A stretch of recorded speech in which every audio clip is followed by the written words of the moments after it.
We're continuing our summer sermon series on the books of 1st and 2nd Samuel. And this past weekend in church, I preached on chapter 12 of 2nd Samuel, which comes on the heels of David and Bathsheba. And it's the story of Nathan rebuking King David for his sin.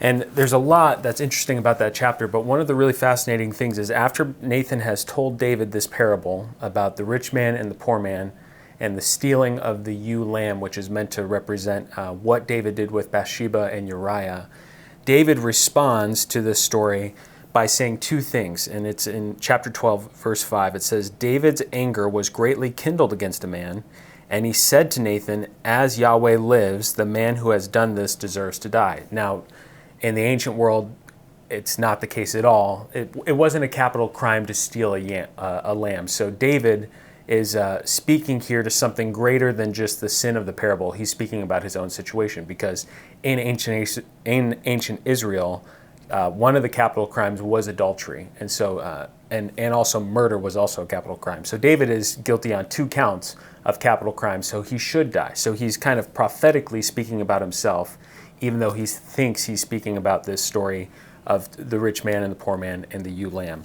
But the other thing David says here that's really interesting is he says that the rich man, shall restore the lamb fourfold because he did this thing and because he had no pity. Now that word that is used there, restore, is yasalem, which can mean restore, but it can also mean like payback or like a restitution. And what David is specifically referencing here comes from Exodus 22, and it's a law about restitution. And so this is the verse. It says, if a man steals an ox or a sheep and kills it or sells it, he shall repay 5 oxen for an ox and 4 sheep for a sheep.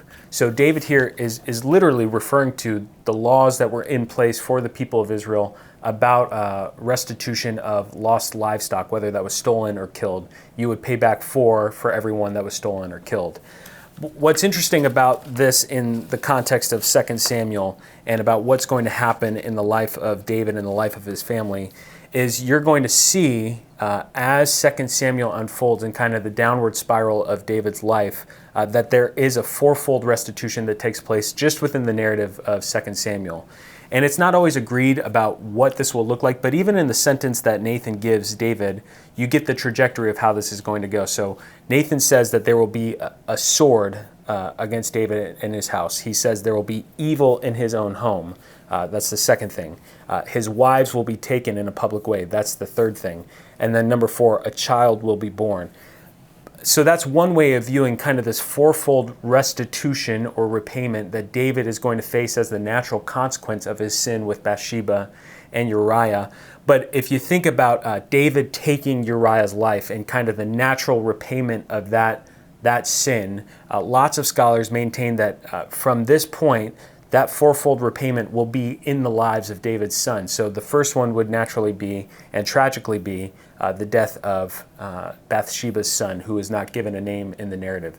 The next one would be the death of David's son Amnon after some really horrible things that he does in the next chapter. Following that, you'll have Absalom's rebellion, which will ultimately lead to his death. He will be killed by Joab after a military conflict.